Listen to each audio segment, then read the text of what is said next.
Bonjour à tous, c'est Azu pour la Sado Expédition. Aujourd'hui, je vous présente la course de guilde Fugue du Crabe. Vidéo effectuée au sein de notre guilde alliée, les SDO.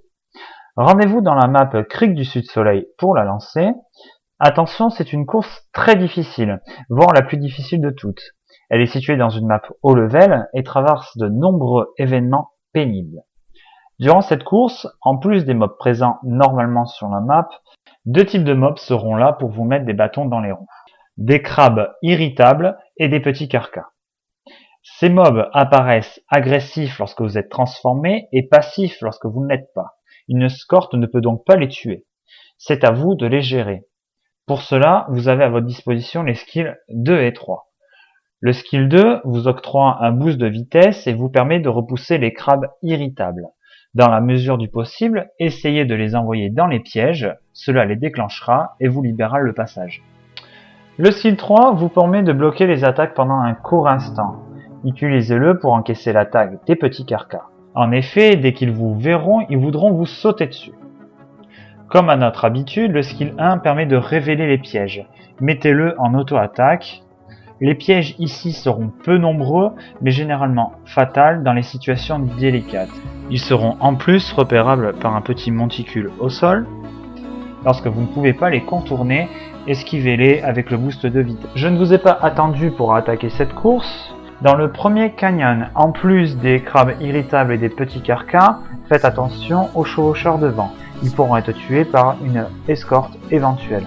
Les premiers pièges apparaîtront dans la grotte, à l'entrée, à la sortie, ainsi qu'à l'intérieur. Notez la présence à l'intérieur de Drake, dont un vétéran. Je vous récupère à la sortie de cette grotte. Attention, au niveau des fanions que je viens de traverser, l'event de la génitrice peut popper. Il est très pénible, pensez éventuellement à le valider avant. Une fois passé les drapeaux, je coupe directement à droite et passe par l'eau. À partir d'ici, vous devrez vous concentrer majoritairement sur les crabes et sur les carcas.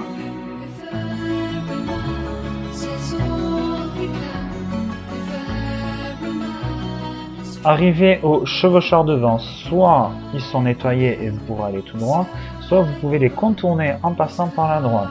Faites attention, il y a des petits carcas qui vous attendent.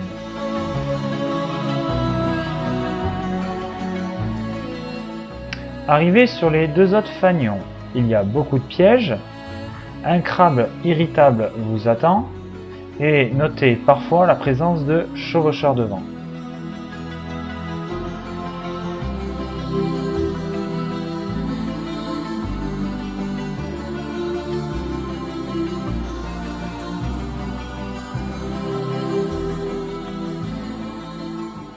Passez directement sur la gauche en contournant le gros caillou pour vous diriger vers le petit canyon où l'event des guivres peut être présent.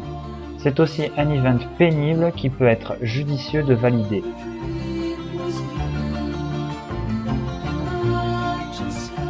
Sans l'event des guivres, ce passage est plutôt simple. Il ne vous faut que éviter les pièges et encaisser les petits carcas. Certains crabes irritables sont présents, mais ils sont anecdotiques comparés au reste de la course.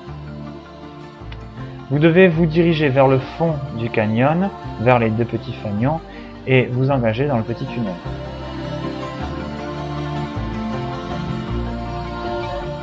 À la sortie de ce tunnel, vous vous trouvez en hauteur.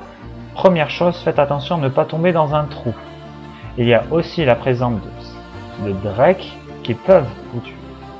Vous devez vous diriger vers le pont.